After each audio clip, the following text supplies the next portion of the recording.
ಸ್ನೇಹಿತರೆ, ನಿನ್ನೆ ಏನು ಒಂದು BMTC ವ್ಯಕ್ತಿಗೆ ಜಾರ್ಖಂಡ್ ಮೂಲದ ವ್ಯಕ್ತಿ ಚಾಕುವಿಂದ ಚುಚ್ಚಿರ್ತಕ್ಕಂಥ ವಿಚಾರವಾಗಿ ಆ BMTC ನಿರ್ವಾಹಕನ ಪರವಾಗಿ ಇವತ್ತು ವೈದೇಹಿ ಹಾಸ್ಪಿಟಲ್ಗೆ ನೆನ್ನೆ ಅಡ್ಮಿಟ್ ಮಾಡಿದ್ರು. ಆ ವ್ಯಕ್ತಿ ಮೇಲೆ ಕ್ರಮ ಆಗಿದೆ. ಜಾರ್ಖಂಡ್ ಆ ವ್ಯಕ್ತಿ ಮೇಲೆ ಇವತ್ತು FIR ಆಗಿ ಸ್ಟೇಷನ್ಲಿದ್ದಾನೆ. ಜೊತೆಗೆ ನಾವು ಇಲ್ಲಿ ಬಂದು ಕಡ್ಡಾಯವಾಗಿ ಆತನಿಗೆ ಸ್ಪಂದಿಸಿದ್ದಾರೆ. ನೆನ್ನೆ BMTC ಸ್ಥಳೀಯ ಅಧಿಕಾರಿಗಳು DC ಇವರೆಲ್ಲ ಸ್ಪಂದಿಸಿದ್ದಾರೆ. ನಮ್ಮ ಪಟ್ಟಿದ್ದು BMTC MD ಮತ್ತೆ ಸಂಚಾರ ವ್ಯವಸ್ಥಾಪಕರು ಬರಲೇಬೇಕು ಅಂತ ಪಟ್ಟಿತ್ತು. ಈಗ ಬಂದಿದ್ದಾರೆ. ಬಂದು ಆ ವ್ಯಕ್ತಿಗೆ ಏನು ಕಡೆಯವರೆಗೂ ಅವ್ರಿಗೆ ಏನು ತೊಂದರೆ ಆಗದ ರೀತಿ ಅವ್ರಿಗೆ ಒಂದು ಹಣಕಾಸಿನ ವಿಚಾರವಾಗಿ ಅಥವಾ ಆರೋಗ್ಯದ ವಿಚಾರದಲ್ಲಿ ಅವ್ರಿಗೆ ಇಡೀ ಹುಷಾರಾಗಿ ಅವ್ರು ಆಚೆ ಬರೋ ತನಕ ಜೊತೆಯಲ್ಲಿ ನಿಲ್ಲಬೇಕು ಅಂತ ಅನ್ನೋದು ನಮ್ಮ ಒಂದು ಒತ್ತಾಯವಾಗಿತ್ತು. ಆ ಒತ್ತಾಯಕ್ಕೆ ಒಂದು ಮಣಿದು ಇವರು ಈಗ ಇಲ್ಲಿ ಬಂದು ಆ ರೋಗಿಯನ್ನು ಸ್ಪಂದಿಸುವಂತ ಕೆಲಸ ಮಾಡ್ತಾ ಇದ್ದಾರೆ. ಜೊತೆಗೆ ಬಂದು ಇನ್ನು ಮುಂದೆ ಯಾವುದೇ ಕಾರಣಕ್ಕೂ ಈ ರೀತಿಯ ಘಟನೆಗಳಾಗದ ರೀತಿ ಒಂದು ಹೊಸ ಯೋಜನೆಯನ್ನು ತಂದು ಡ್ರೈವರ್ ಮತ್ತು ಕಂಡಕ್ಟರ್ಗಳನ್ನ ಸೇಫ್ಟಿ ನೋಡ್ಕೊಳ್ಳೋದಕ್ಕೆ ಅವರು ಮುಂಚೂಣಿಯಲ್ಲಿ ಬರಬೇಕು.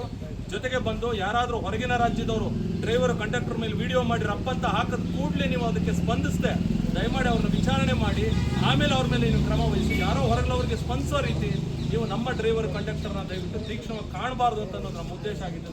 ಹಾಗಾಗಿ ಬಂದಿದ್ದೀವಿ. ಈ ವಿಚಾರದಲ್ಲಿ ದಯವಿಟ್ಟು ನೀವು ನಾವು ಕಂಡಕ್ಟರ್ ಪರವಾಗಿದ್ದೀವಿ ಅನ್ನೋದು ಒಂದೇ ಒಂದು ಮಾತು. ಖಂಡಿತ ನಮ್ಮ BMTC ಎಲ್ಲ ಸಿಬ್ಬಂದಿಗಳ ಪರವಾಗಿ ನಾವು ಇದ್ದೀವಿ. ಏನು ಈ ಘಟನೆ ನಡೆದಿದೆ, ಈ ಒಂದು ಘಟನೆಗೆ ಕಾರಣರಾದಂಥ ಅವರ ವ್ಯಕ್ತಿಯನ್ನು ಬಂಧಿಸಿದ್ದಾರೆ.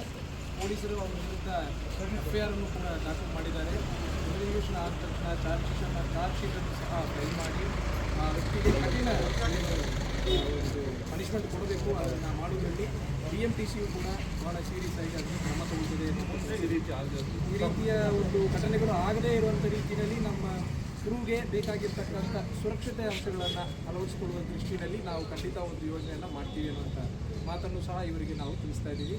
ನಮ್ಮ ಸ್ನೇಹಿತರು ಎಲ್ಲರೂ ಕೂಡ ನಮ್ಮ BMTC ಸಿಬ್ಬಂದಿಗಳ ಒಂದು ಪರವಾಗಿ ಅವ್ರಿಗೆ ಆಗಿರ್ತಕ್ಕಂಥ ಅನ್ಯಾಯಕ್ಕೆ ನ್ಯಾಯ ಒದಗಿಸಬೇಕು ಅನ್ನುವಂಥ ದೃಷ್ಟಿಯಲ್ಲಿ ತಾವೆಲ್ಲರೂ ಪ್ರೀತಿಯನ್ನು ಸಹೋದರತ್ವವನ್ನು ತೋರಿಸಿದ್ರ ತಮ್ಮೆಲ್ಲರಿಗೂ ಕೂಡ BMTC MD ತಮ್ಮೆಲ್ಲರಿಗೂ ನಾನು ಧನ್ಯವಾದ ತಿಳಿಸ್ತೀನಿ.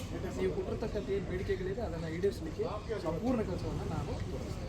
Thank you. BMTC ಬಸ್ ಮೇಲೆ ಕನ್ನಡ ಇರಬೇಕು ಜಾಹೀರಾತು ಮೇಲೆ. ಎರಡನೇದು, ದಯವಿಟ್ಟು ಕನ್ನಡಿಗ ಡ್ರೈವರ್ ಕಂಡಕ್ಟರ್ ಮೇಲೆ ಏನಾದ್ರು ಸಮಸ್ಯೆ ಆದಾಗ ಕೂಡಲೇ ಅವ್ರ ಮೇಲೆ ಕ್ರಮ ವಹಿಸಬಾರ್ದು ಅನ್ನೋದು ಎರಡನೇ ಬೇಡಿಕೆ. ಮೂರನೇದು, ಈ ರೀತಿ ಯಾರೋ ಬಂದು ಹಲ್ಲೆ ಮಾಡೋದಕ್ಕೆ ಪರಿಶೀಲಿಸಿ ಇನ್ವೆಸ್ಟಿಗೇಟ್ ಮಾಡಿ ಆಮೇಲೆ ಅವ್ರನ್ನ ಸಸ್ಪೆಂಡ್ ಮಾಡಬೇಕು. ದಿಢೀರ್ ಅಂತ ಫಸ್ಟ್ ಟೈಮ್ ಮಾಡಬಾರ್ದು ಅನ್ನೋದು. ಜೊತೆಗೆ ಈ ರೀತಿ ಯಾರ ಮೇಲೂ ಹಲ್ಲೆ ಆಗದೆ ಇದ್ದ ರೀತಿ ಒಂದು ಹೊಸ ಯೋಜನೆಯನ್ನು ತಂದು ಅವ್ರನ್ನ ಸೇಫ್ಟಿ ಮಾಡಬೇಕು ಅನ್ನೋದನ್ನ ಉದ್ದೇಶ ಆಗಿದ್ದು ಒಪ್ಕೊಂಡಿದ್ದಾರೆ. ಧನ್ಯವಾದಗಳು ಸ್ನೇಹಿತರೆ. ತಮ್ಮೆಲ್ಲರಿಗೂ ಕೂಡ